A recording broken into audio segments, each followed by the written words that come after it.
Being passed around, okay.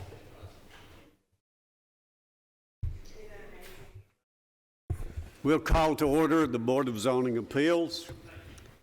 If you will stand for the pledge, please. Pledge allegiance to the flag.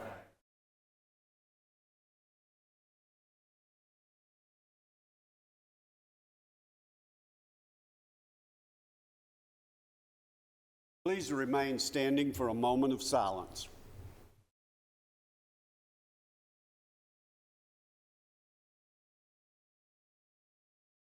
Thank you.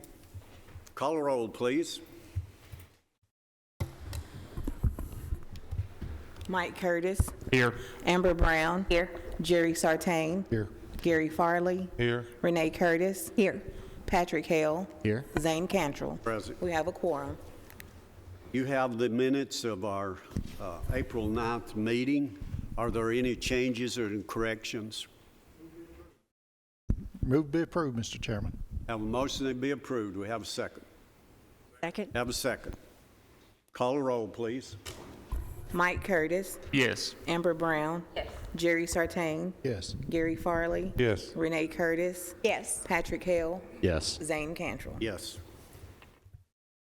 Have a couple of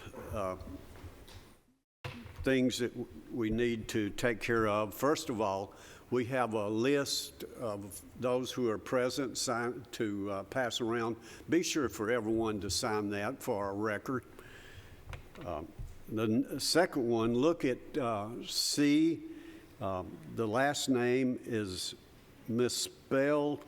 That should be Jennifer Gonclaves, Goncalves. Make that correction, please, for our agenda.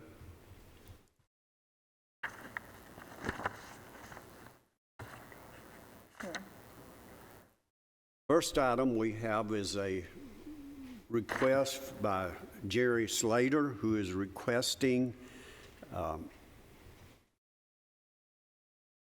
a special exemption for a fireworks stand, and this is at 6237 Shelbyville Pike. What do you have on that, please? Thank you. Application 2025-8 involves the property located at 6237 Shelbyville Pike. It's a request for temporary special exception approval allowing the sale of fireworks on a property located in the CG Commercial General Zoning District. It is a 1.42 acre parcel that is developed as recently developed as a car sales auto repair facility. They went through the rezoning process within the last couple of years to zone it from RM to CG. And the applicant here tonight would like to establish a 40 by 20 fireworks tent through July 5th from June 20th, and they'd like to operate until midnight on July 4th.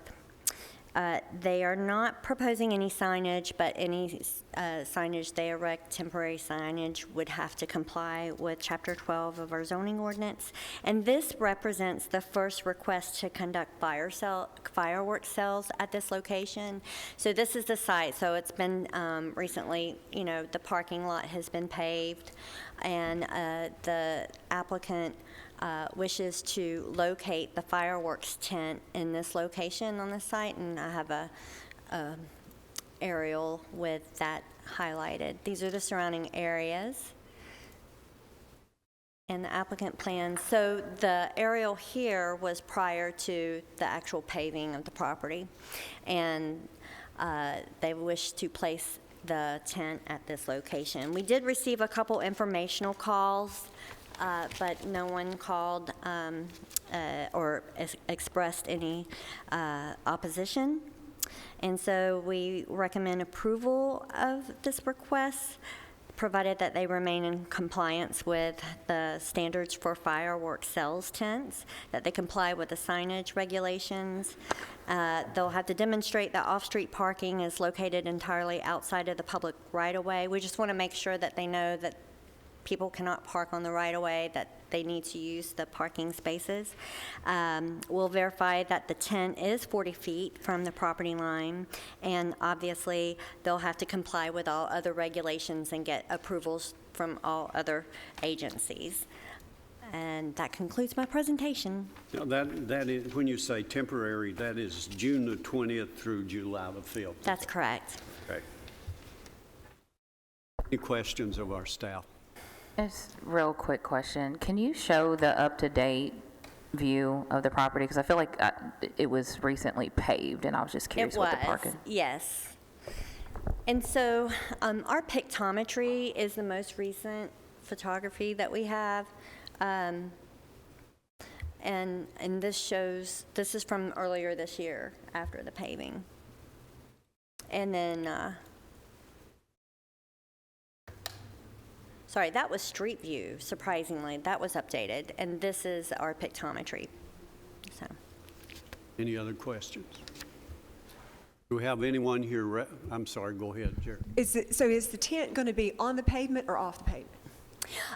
The applicant did not indicate, but we wouldn't want them to eliminate any of the parking spaces. But they have ample room. There's cars that whole lot's usually for sale.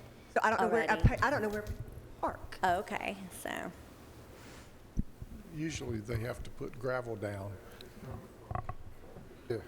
I'm sorry? Usually they have to put gravel down. For the tent.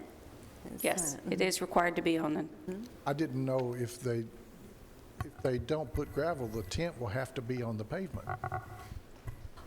I would assume so, yes. But, I mean, Right now, you can't. every fireworks tent has to comply with those regulations, and it's enforced by the state or applied by the state when they go. This thing's not doing well. My only question was, this is the first for this location. That is. Do we have other applications in the past for this applicant? No, I Thank you. have not. This is the first application from this particular applicant and the first for this site. Any other questions?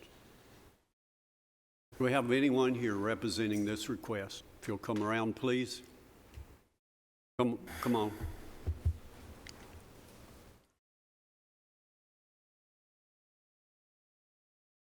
Here to the podium. Give us your name and any additional information you'd like to share about it, your request.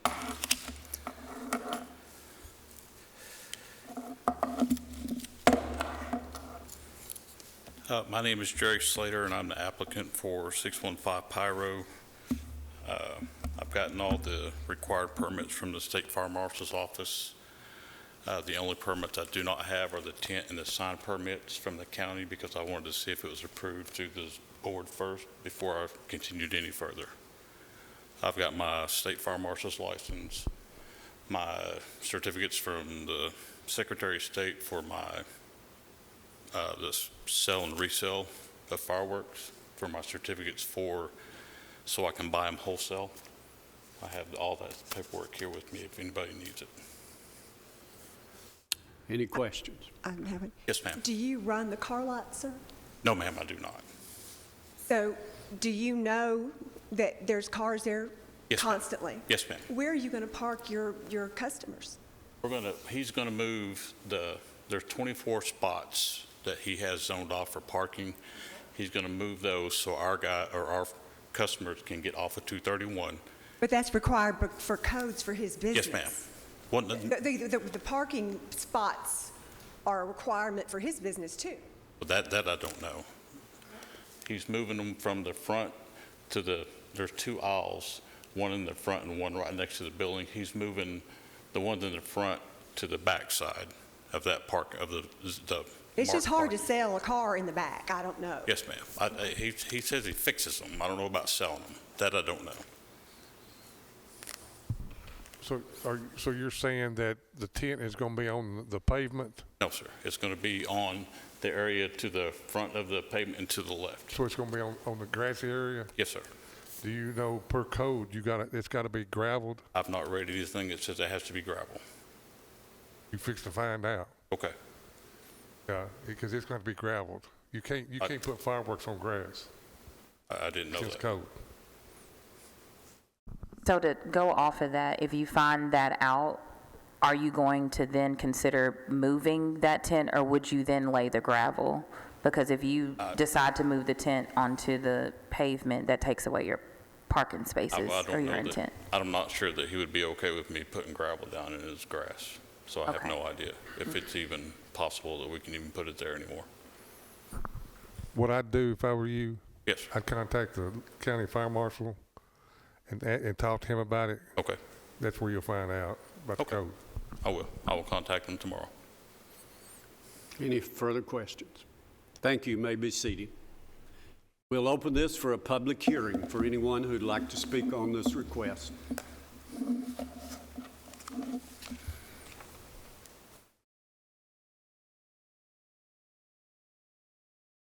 Close the public hearing. I'll entertain a motion on it.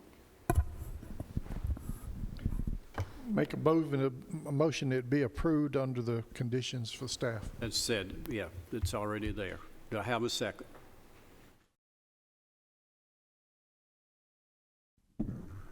I'll second. Have a second. Call the roll, please. Mike Curtis, Yes. Amber Brown, Yes. Jerry Sartain, Yes. Gary Farley, Yes. Renee Curtis, No. Patrick Hale, Yes. Zane Cantrell. Yes.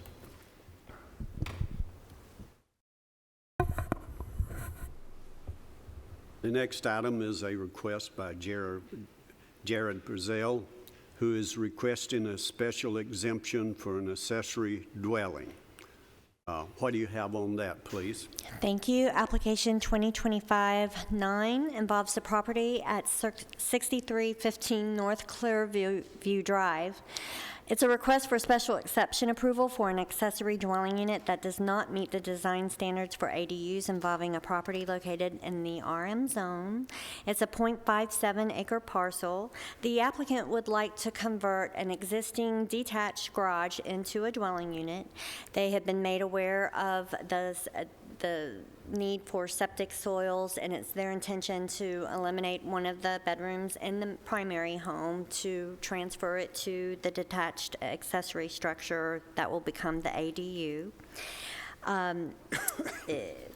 We find that it meets the remaining criteria for accessory dwelling units. We did receive a couple informational calls. No one indicated any opposition once they found out that nothing new was being constructed, that it was just going to modify an existing structure. They didn't seem to have any issue with it. So we recommend approval.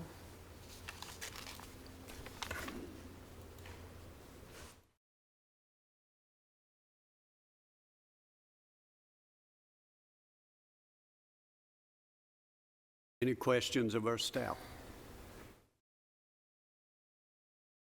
Do we have anyone here representing this request? If you'll come around to the podium at this time, please.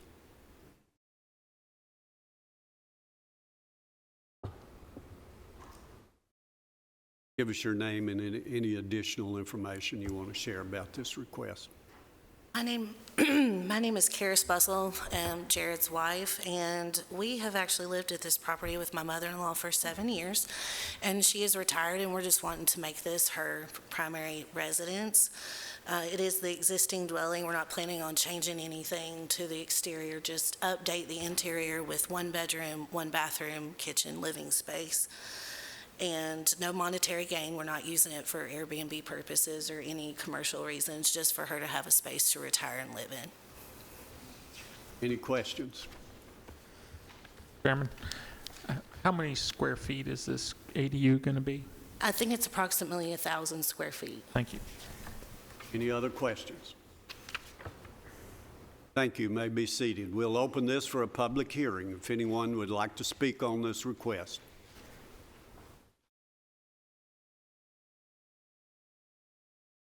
Close the public hearing. Do I have a motion on it? Move for approval. Have a motion that be approved. Do we have a second? Second. Call the roll, please. Mike Curtis. Yes. Amber Brown. Jerry Sartain. Yes. Gary Farley. Yes. Renee Curtis. Patrick Hale. Yes. Zane Cantrell. Yes.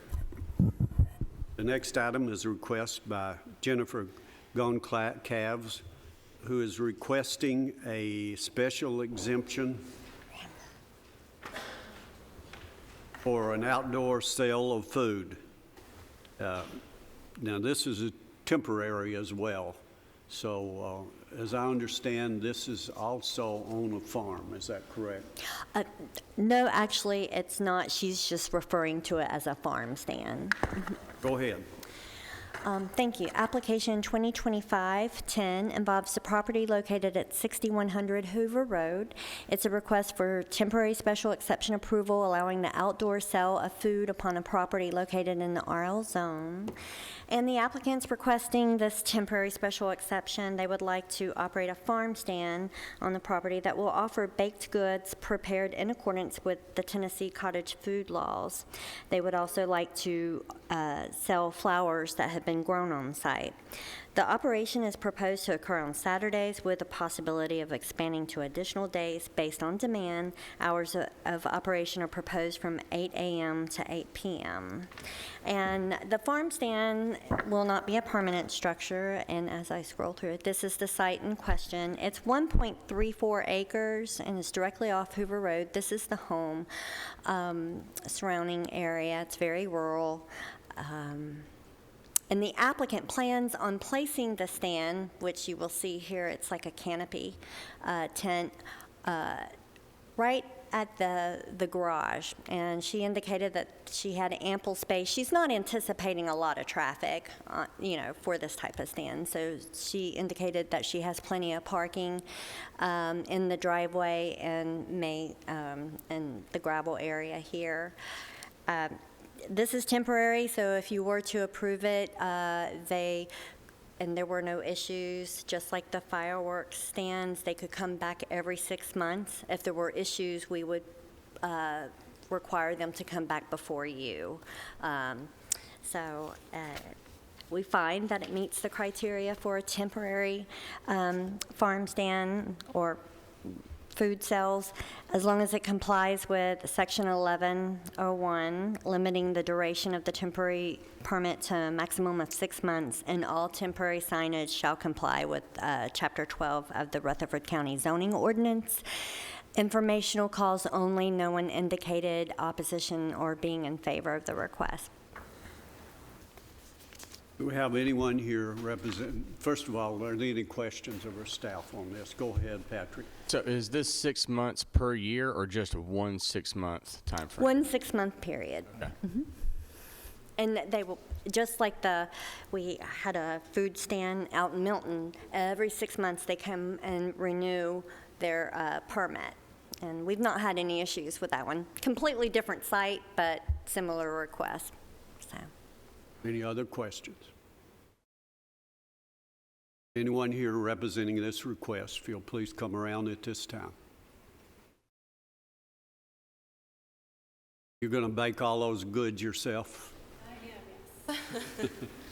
My name is Jennifer Goncalves. I don't really think I have anything to add, so any questions or, Do you have anything you want to add to this? I don't, no. I have nothing I want to add. Have you had experience in this before? I have, yes. I've been baking sourdough for about 2 years now. Okay. So you're kind of filling this out to see if it works or not, and if it doesn't, you may not pursue it after a period of time. Yes, yeah. Okay. Any further questions? Thank you. You may be seated. We'll open this for a public hearing for anyone who'd like to speak on this request. Hold the public hearing. Have a motion on it, please.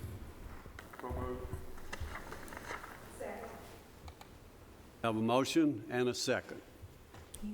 Call the roll, please. Mike Curtis. Yes. Amber Brown. Yes. Jerry Sartain. Yes. Gary Farley. Yes. Renee Curtis. Yes. Patrick Hale. Yes. Zane Cantrell. Yes. And the last item we have on our agenda is Brian Sullivan, who is requesting a dog boarding and training facility, and this is at 8912 Las Casas Pike. And what do you have on that, please? Thank you. Application 2025-11 involves the property at 8912 Las Casas Pike. It's a request for special exception approval for the establishment of a dog boarding and training facility upon a property located in the AR zone. And this property is involves actually two parcels, but a portion of the second parcel. So the current site, 8912, is 10.93 acres, and the applicant plans, who also owns the adjacent property, is going to replat the property, and this portion of 8954 will be combined with 8912. It was this portion, both these pieces, that were considered for a down zoning in the past, that was approved this last month by the Board of Commissioners. They down zoned it to AR with the plan to apply for the dog kennel and boarding facility. From what I understand, there were no speakers at the public hearing during the rezoning, but it was well documented that the applicant planned to ask for this type of facility. They plan to build a 3,800 square foot structure to support the business. They plan to operate 6 days per week for up to 8 hours per day, and the facility will employ one non-resident individual. The property was previously zone RL, but well, any signage would have to comply. I'm sorry, I got a little lost there for a second. Forgive me. This is the Google Street View, and it's dated 2018, but the aerials are up to date. And the applicant included this plan. So you see that they've shown kind of a general site plan for the portion that's going to be combined with the current home, and the new building and parking area will be located over here, and it's rotated so that I could get the entire parcel on this orientation.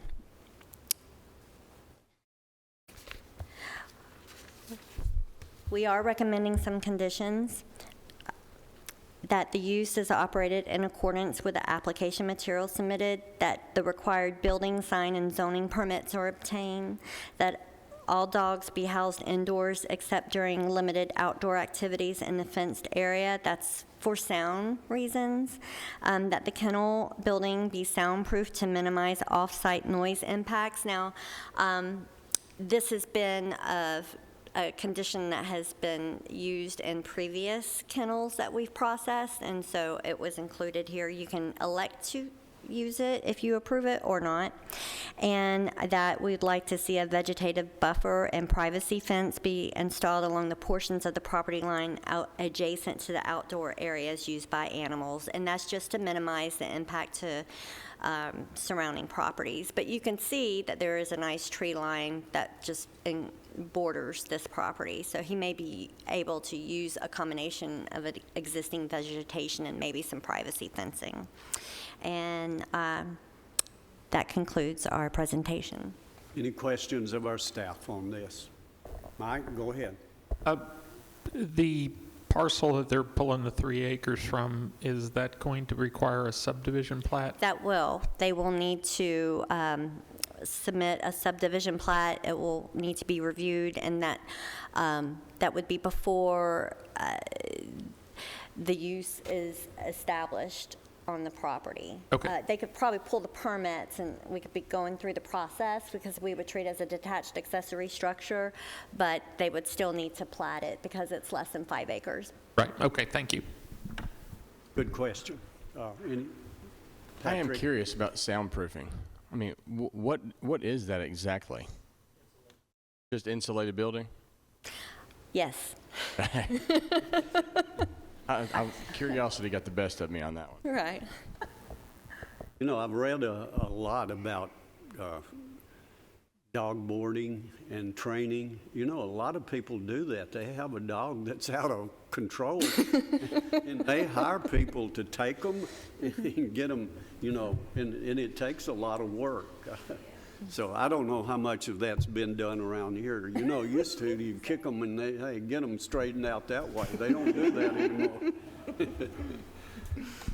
Did anyone? Danielle, I'm just curious, is the applicant aware of the conditions that you listed already, or is this something that will need to be presented to them today? Well, it's pretty typical. However, they are granted a copy of the staff report prior. They did not reach out to us to disagree with any of the conditions, but I imagine if they are here tonight and they have issue, they can mention it to you. Any other comments or questions from the staff? The house that they took the backyard from, are they gonna, you've not heard from them? No, it's his property too. Okay. Okay. Okay. Okay. Anything else? We'll open this for someone who's representing this. If you'll come around, please.